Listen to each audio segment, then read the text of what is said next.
Hello बच्चों, let's see this question and here this question say how can the government of India play a major role to make globalization fair? Explain with example.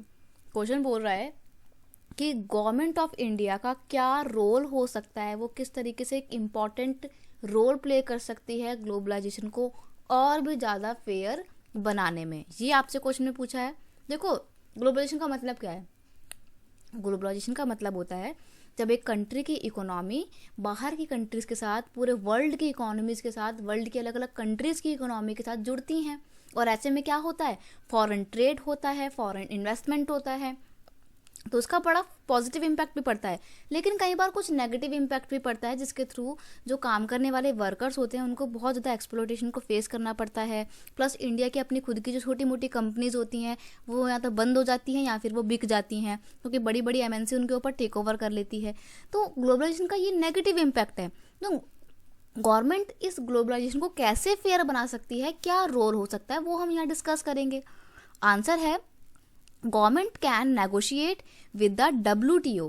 Government world trade organisation, जो कि बड़ी बड़ी developed कंट्रियों के द्वारा बनाई हुई एक organisation है, जो फ्री और विदाउट एनी बैरियर्स ट्रेड को एंश्योर करने का काम करती है। गवर्नमेंट उनसे बात कर सकती है फॉर द फेयरर रूल। क्योंकि देखो क्या हो रहा है ना, ये जो WTO है ना, इसको किसने बनाया है? बड़े बड़े जो डेवलप्ड कंट्री जैसे कि अमेरिका, ब्रिटेन, जर्मनी, फ्रांस, इन्होंने बनाया है। तो इनमें ना इनका ही डोमिनेंस है, यानी कि WTO इन्हीं अमीर देशों के कहे अनुसार चलता है। तो गवर्नमेंट ऑफ इंडिया को बात करनी चाहिए कि आप WTO आप अपनी फेयर पॉलिसी को बनाएं, ताकि जो डेवलपिंग कंट्रीज हैं, जो अभी बहुत ज़्यादा विकसित नहीं हुए हैं देश, वो भी फेयर तरीके से लाभ उठा सकें इसका। तो government can negotiate with WTO for the fair rules and aligning with other developing centers countries for the better trade term। यानी कि गवर्नमेंट बात कर सकती है कि आप क्या बनाए, ट्रेड पॉलिसी बनाएं, ताकि जो डेवलपिंग कंट्रीज हैं, जो अभी बहुत ज़्यादा अमीर नहीं है, उनको भी इस फ्री ट्रेड का लाभ मिल सके। नेक्स्ट है government can ensure proper implementation of labour law so that exploitation of labourers in working areas can be stop. देखो, जब से ग्लोबलाइजेशन आया है तब से जो वर्कर है ना, उनकी कंडीशन बहुत ज़्यादा ख़राब हो गई है। तो गवर्नमेंट को क्या करना चाहिए? गवर्नमेंट को ज़रूरी है कि जो वर्कर्स का एक्सप्लॉयटेशन होता है उसको रोके। उसको रोकने के लिए क्या करना चाहिए? जो लेबर लॉ हैं, जो मजदूरों के लिए कानून बनाए गए हैं, उनको ठीक ढंग से इम्प्लीमेंट किया जाए। इसकी गारंटी, इसको एंश्योर करने का काम गवर्नमेंट करे, तब हम कह सकते हैं कि गवर्नमेंट जो है वो ग्लोबलाइजेशन को फेयर तरीके से इम्प्लीमेंट कर रही है।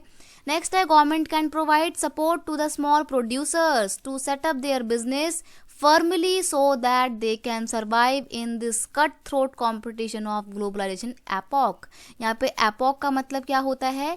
युग, एरा भी लिख सकते हो आप, ठीक है। गवर्नमेंट को क्या करना चाहिए? गवर्नमेंट को ज़रूरी है कि जो छोटा मोटा काम करने वाले जो बिजनेसमैन हैं, जो स्मॉल प्रोड्यूसर्स हैं, उनको वो मदद दे। गवर्नमेंट उनको नई नई इन्वेस्टमेंट करने के लिए लोन प्रोवाइड करे, वो भी बहुत ही कम इंटरेस्ट रेट पे, सो दैट वो अपनी इंडस्ट्रीज़ को, अपने बिजनेस को बहुत ही मजबूती के साथ सेटअप कर सकें। और जब उनका बिजनेस अच्छा खासा चल जाएगा तो वो इस टफ कॉम्पिटिशन में, इस कट थ्रोट कॉम्पिटिशन में, गला काट प्रतियोगिता में भी अपने आप को सर्वाइव कर पाएंगे और ग्लोबलाइजेशन के युग में कंपटीशन में बने रहेंगे। तो गवर्नमेंट इन सब तरीकों को एंश्योर करके ग्लोबलाइजेशन को और भी ज़्यादा फेयर बना सकती है। I hope you understand it well. Best of luck.